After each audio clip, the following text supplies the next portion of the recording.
बुआई चल रही थी, सभी तैयार होकर खेतों की तरफ जाने लगे। मैं जा रहा हूँ खेत पर, तुम बाद में आ जाना खाना लेके, और भाग्यवान जरा लस्सी भी लेती आना थोड़ा सा। ठीक है, आप जाइए, मैं ले आऊंगी।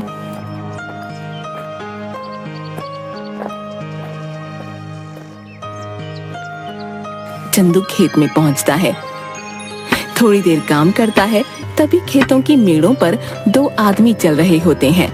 उनमें से एक आदमी छाता लेकर चल रहा होता है, जमींदार करोड़ीमल और उनका मुंशी बाबूलाल। साहब, यह है चंदू, सुना है इसकी फसल बहुत अच्छी निकलती है। इस बार 8 बोरी चावल के लिए इसे बोल देते हैं, करीब है, 2 पैसा कमा लेगा तो दुआ ही देगा। ठीक है बाबूलाल, जाके इसे बता दो। जी मालिक। अरे ओ चंदू, सुन तो। क्या बात है बाबूलाल भाई? जमींदार साहब तुझसे मिलना चाहते हैं। मुझसे मिलना चाहते हैं? क्यों? अरे वो तेरी फसल खरीदना चाहते हैं, जा जल्दी जा। जी जमींदार साहब। आओ चंदू आओ, सुना है तुम्हारी फसल बहुत अच्छी होती है। क्या इस बार की फसल तुम हमें बेचना चाहोगे? बाजार के दाम से अच्छा दाम दे दूंगा। ये तो हमारे लिए खुशी की बात है साहब। तो फिर ठीक है, जिस दिन फसल ठीक से तैयार हो जाएगी हमें बता देना, हम आदमियों को भिजवा देंगे। तुम्हारी फसल काटने में वो सब तुम्हारी मदद करेंगे और तुम्हारे घर पर पैसे भिजवा देंगे। उसके बाद जमींदार चला जाता है। चंदू फिर से खेत में वापस आकर काम करने लगता है। थोड़ी देर बाद मीना वहाँ आ जाती है। सुनिए जी, आ जाइए, आपके लिए खाना लेकर आई हूँ, और हाँ, साथ में लस्सी भी लाई हूँ। आता हूँ। इसके बाद चंदू मीना के पास पहुँच जाता है। लाओ लाओ, बड़ी भूख लगी है। लीजिए। मीना, जमींदार जी आए थे, जानती हो उन्होंने क्या कहा? क्या कहा? उन्होंने कहा कि वो हमारी इस बार की फसल खरीदना चाहते हैं और बाजार से अच्छे दाम भी देंगे। ये तो बड़ी खुशी की बात है। ये सब माता रानी की कृपा से हुआ है। मैं कहती थी ना, एक दिन सब ठीक हो जाएगा। माता रानी करे ऐसा ही हो। इसके बाद दोनों घर चले जाते हैं। इसके बाद चंदू सो जाता है। चंदू शाम को उठा और घर के आंगन में लगी क्यारी से सब्जियां निकाली। मैं ये सब्जी बेच के आता हूँ, ठीक है? सुनिए, आप समय से आ जाइएगा, रात होने से पहले। ठीक है। उसके बाद मंडी में सब्जियां बेचकर वापस आते वक्त एक मछली के ठेले के पास। मछली कैसे दे रहे हो भाई? भाई चंदू सुनो, तुम ये दोनों ले जाओ 100 रुपए में, मुझे जरा जल्दी घर जाना है। ये लो भाई 100 रुपए। आज मीना को कहूंगा मछली के गर्मा गर्म पकौड़े खिला दे। चंदू घर पहुंचा। अरे ओ मीना, कहाँ हो? ये लो मछली। आज पकौड़े खाने का दिल कर रहा है, जरा बना दो। जी हाँ ठीक है, लेकिन पहले आप हाथ मुंह धो लीजिए। इसके बाद मीना मछली पकाने लग गई। अरे वाह, तुम्हारा कोई जवाब नहीं। आहा, क्या पकौड़े बनाए हैं, वाह वाह वाह। इसी तरह कई महीने बीत गए। चंदू के खेतों में सोने की तरह चमकने वाली फसल तैयार हो गई। मीना, मैं खेत में जा रहा हूँ, जमींदार के आदमी पहुँचते ही होंगे। ठीक है। चंदू खेत में गया। चल चंदू, तैयार हो जा, बहुत काम करना बाकी है आज। जमींदार के आदमी वहाँ पहुँच गए। चलिए सब काम पर लग जाते हैं, सेठ ने कहा है जल्दी से सारा काम निपटाकर फसल चंदू के घर पहुंचा देना।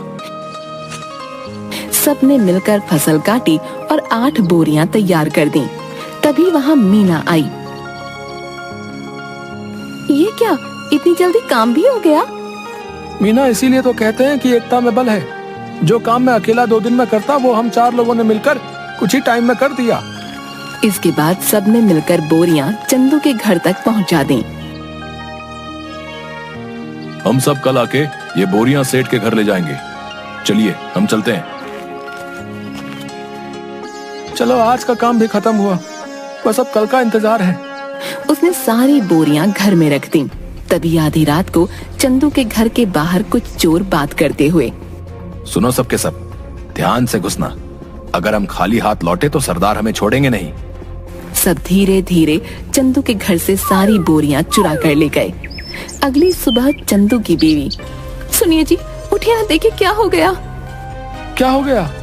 चंदू उठिए, उठिए ना। क्या बात है भाग्यवान, ऐसा क्या हो गया जो तुमने सारा घर सर पर उठा लिया है? गोदाम से सारी बोरियां चोरी हो गई हैं। क्या चोरी? कहाँ पे? गोदाम में आइए और खुद ही देख लीजिए। हे भगवान, ये क्या हो गया? जमींदार जी के आदमी कभी भी आ सकते हैं। माता रानी, मैंने किसी के साथ कुछ बुरा नहीं किया, फिर भी मेरे साथ ही क्यों? चंदू घर की सीढ़ियों पर बैठ जाता है। चंदू की आंखों से आंसू आ रहे थे। तभी वहां जमींदार के आदमी आ गए। अरे भाई चंदू, बोरियां तैयार है ना? नहीं भाई, कल रात को ही किसी ने अनाज की बोरियां चोरी कर ली हैं। ये क्या कह रहे हैं भाई? जमींदार जी कहीं गुस्सा ना हो जाए। तुम तो उनका गुस्सा जानते हो ना। चलो उनसे बात तो करनी ही पड़ेगी। चलो अब। चंदू बाबूलाल के साथ जमींदार के घर गया। क्या चंदू, तुम सब खाली हाथ क्यों आ रहे हो? जमींदार जी, कल रात को हमारे घर में चोरी हो गई। सुबह देखा तो गोदाम से सारी बोरियां गायब हो चुकी थी। कहीं तुमने किसी और को तो बेहतर दाम के चक्कर में नहीं बेच दी? नहीं जमींदार जी, मैं सच कह रहा हूँ। सेठ जी, एक ही गांव में रहना है हम सब ने। भला झूठ बोल के कितने दिन बच पाऊंगा? ठीक है, लेकिन अगर मुझे पता चला कि तुमने किसी और को दिया है, तब देखना कि मैं क्या करता हूँ। कुछ दिन तक चंदू और मीना दोनों उदास थे। चंदू सब्जियों को बाजार में बेचता और जो भी कमाता उसे बहुत ध्यान से खर्च करता। चंदू खाना खाने बैठा। सुनिए ना, कितने दिन हो गए हमें इस तरह सब्जियां बेचते हुए, लेकिन हमारा घर मुश्किल से चल पा रहा है। घर के भी हालात ठीक नहीं है। हमारा गुजारा सिर्फ सब्जियां बेचकर नहीं हो सकता। पहले तो अनाज बेचकर हम अच्छे खासे पैसे कमा लेते थे, जिसमें साल भर थोड़ा थोड़ा करके घर चल जाता था। लेकिन अब तो हमें अगली फसल के पक जाने तक इंतजार करना होगा। आप बताइए ना, ऐसे कैसे घर चलेगा? मैं जानता हूँ, लेकिन मैं क्या करूँ, समझ नहीं आ रहा। अचानक चंदू थाली में रखा अचार रोटी के साथ खाने लगता है। अरे भाग्यवान, अचार! क्या अचार? क्या मतलब है? मैं आपको अचार की तरह दिखती हूँ? आप मेरे बारे में ये सब सोचते हैं? नहीं भाग्यवान, मैं तो कह रहा था कि हमारी समस्या का समाधान है ये अचार। कैसे? मेरी बात सुनो ध्यान से। तुम अचार बनाना और मैं अचार लोगों के घर जाके बेचूंगा। पहले हम लोगों को अचार का स्वाद चखाएंगे, उन्हें पसंद आया तो वो खरीद लेंगे। अगर पसंद नहीं आया तो? अरे कैसे नहीं आएगा? मेरी मीना ने जो बनाया है, अंग्रेजी में क्या कहते हैं, फंटास्टिक अचार बनाती हो तुम। है आपने अंग्रेजी कब सीखी? तुम मुझे कम मत समझो। What are you doing? I am very well। देखा? आप तो बड़ी अच्छी अंग्रेजी बोल लेते हैं। दोनों हंसने लगते हैं। इसके बाद मीना अचार बनाने लगी और मीना ने अचार डिब्बों में पैक कर दिया और चंदू चल पड़ा साइकिल लेके। चंदू एक घर पर जाकर रुका। घर पे कोई है भाई? अरे चंदू भैया, आप यहाँ कैसे? ये क्या ले आए? अचार बेचने का काम शुरू किया है, इसीलिए घर घर जाके बेच रहा हूँ। अचार खरीदना चाहेंगी? जरूर, जरा चखाना तो भैया। औरत ने अचार चखा तो उसे बड़ा पसंद आया। भैया ऐसा करो, 1 किलो दे दो। कितना हुआ? 150 रुपए में। ठीक है भैया, अभी पैसे लेकर आती हूँ। चलता हूँ बहन। ऐसे करते करते चंदू दूसरे घर गया। रमेश भैया घर पे हो? अरे चंदू, तू कैसा है भाई? और कैसा चल रहा है सब? उस चोरी के बारे में सुनकर बहुत बुरा लगा यार जान के। जाने दो भाई, क्या कर सकते हैं। अच्छा ये बताओ, अचार खरीदते हो बाहर से? हाँ, क्यों? मैंने अचार बनाना शुरू किया है। क्या बात है, जरा चखाओ तो। चंदू ने उसे थोड़ा सा चखने को दिया। अरे वाह, किसने बनाया? मीना ने। भाभी को कहना बहुत अच्छा अचार बनाती हैं, बड़ा ही कमाल का। बताओ भाई, खरीदोगे?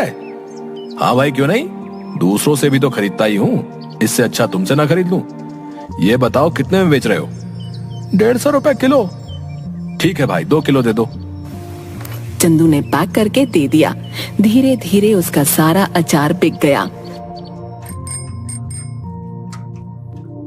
चंदू घर पहुंचा। मीना! आप आ गए? कैसा गया आज का दिन? किसी ने खरीदा कुछ अचार? कुछ तो नहीं खरीदा किसी ने। मैंने कहा था ना, मेरा अचार इतना भी खास नहीं है। आपका विचार ही गलत था इसे बेचने का। पूरी बात तो सुन लो। लोगों ने कुछ नहीं, सब कुछ खरीद लिया। देखो जाकर टोकरी में। मीना टोकरी के पास गई। उसने देखा कि टोकरी तो खाली है, यानी कि सारा का सारा अचार बिक गया।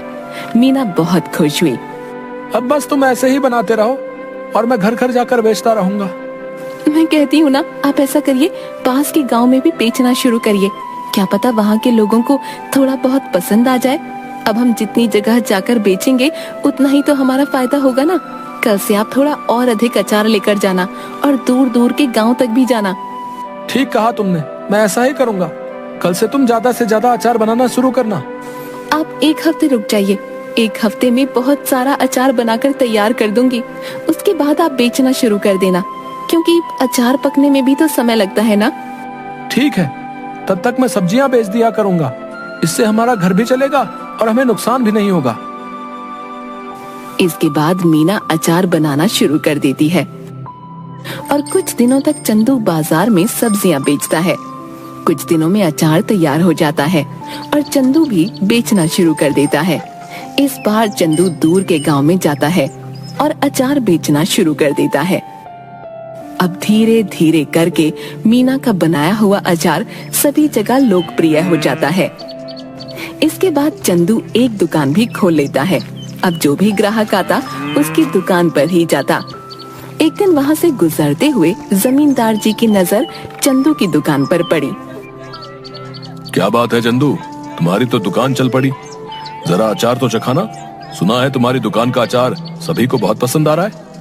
ये तो सबका प्यार है जमींदार साहब। ये लीजिए, आप इसे चख लीजिए।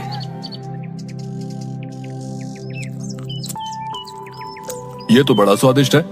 ऐसा करो, हमारे घर पर 60 किलो अचार पहुंचा देना। हमारे यहाँ बहुत बड़ा भंडारा है।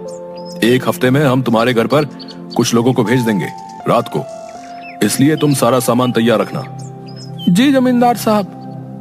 रात को जमींदार के लोग चंदू के घर नहीं पहुँचे। रात भी काफी हो गई थी। ऐसा करिए, आप सो जाइए। अगर कोई आया तो हमें पता चल ही जाएगा, तब उठकर उनका सामान उन्हें दे देंगे। तुम ठीक कहती हो, सो जाना चाहिए। क्या पता वो आज ना आए। चलो सो जाते हैं।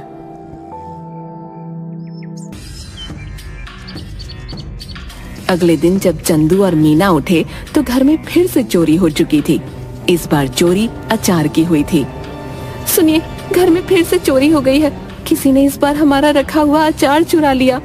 चंदू उठा और जाकर अचार जहाँ रखा था वहाँ देखने लगा। मैं जमींदार साहब को बता कर आता हूँ। उन्हें कहीं और से पता चलेगा तो कहीं वो गुस्सा ना हो जाए। ठीक है, आप संभाल लेना सब कुछ इस बार।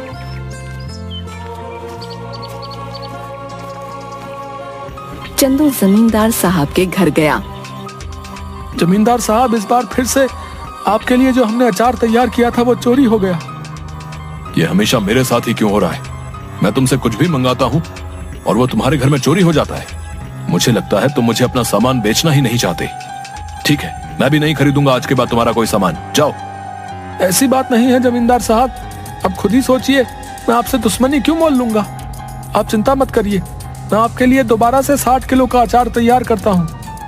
ठीक है, अगर इस बार कुछ हुआ तब देख लेना।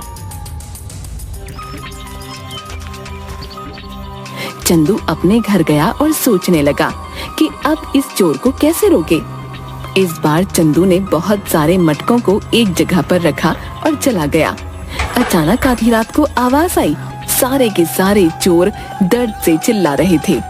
अब जैसे ही चंदू उस कमरे में गया जहाँ पर अचार रखा हुआ था, तो वहाँ देखा सारे के सारे चोर जमीन में लेटकर चिल्ला रहे थे और अपनी आंखें मल रहे थे। ये क्या कर दिया? कोई बचाओ हमें। पानी पानी दो हमें कोई।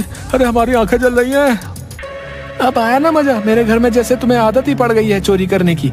क्या मजा आता है तुम्हें ये करके? है इतना दिमाग चोरी में लगाते हो, कुछ और कर लेते ना, अभी तो चैन से अपनी जिंदगी बिता रहे होते। पर नहीं, तुम्हें तो चोरी ही करनी है।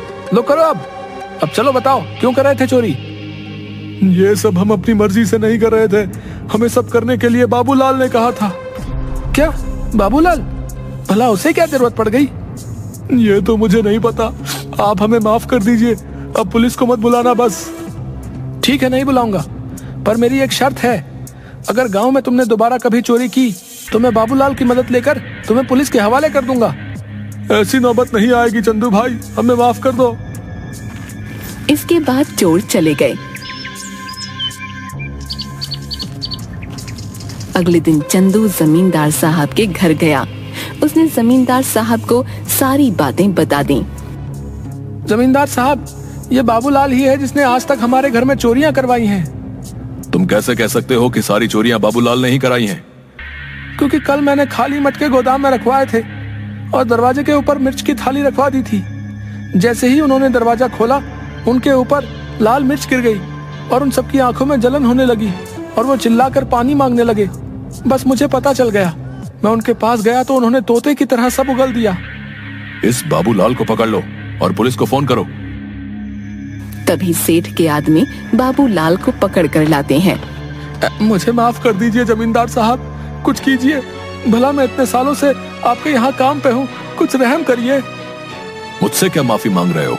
गलत तो तुमने चंदू के साथ किया है, उससे माफी मांगो जाओ। मुझे माफ कर दो चंदू, मैं आज के बाद कभी ये सब नहीं करूंगा।